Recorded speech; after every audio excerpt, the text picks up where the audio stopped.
सैनिक कल्याण कार्यालय अहिल्यानगर। सशस्त्र सेना ध्वज दिन 2025 निधी संकलनाचा शुभारंभ सोमवार दिनांक 15 डिसेंबर 2025 रोजी सकाळी 11:30 वाजता आयोजित केला आहे। कार्यक्रमाचे प्रमुख अतिथी ब्रिगेडियर रोहित मेहता, कार्यवाहक कमांडंट ACC&S आणि कमांडर SAW। कार्यक्रमाचे अध्यक्ष माननीय श्री डॉक्टर पंकज आशिया, जिल्हाधिकारी तथा जिल्हा दंडाधिकारी अहिल्यानगर। प्रमुख उपस्थिती माननीय श्री गोरक्ष गाडीलकर, मुख्य कार्यकारी अधिकारी श्री साईबाबा संस्थान विश्वस्त व्यवस्था Shirdi. Colonel Prasad Mijar, commanding officer 17 Maharashtra battalion NCC।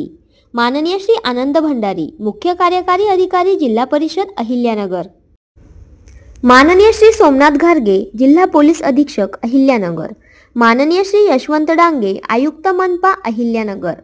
या कार्यक्रमात गतवर्षी ध्वजदिन निधी संकलनासाठी उत्कृष्ट संकलन केलेल्या विविध संस्था, कार्यालये यांना उत्तेजनार्थ स्मृतिचिन्ह, भेटवस्तू व माजी सैनिक विधवा पत्नी यांच्या पाल्यांना गौरव पुरस्कार प्रीत्यर्थ धनादेश वितरण करण्यात येतील। विनीत माननीय श्री दादासाहेब गीते, निवासी उपजिल्हाधिकारी अहिल्यानगर। स्क्वाड्रन लीडर विल कोरडे, निवृत्त, जिल्हा सैनिक कल्याण अधिकारी अहिल्यानगर। स्थळ पंडित जवाहरलाल नेहरू सभागृह, जिल्हाधिकारी कार्यालय अहिल्यानगर।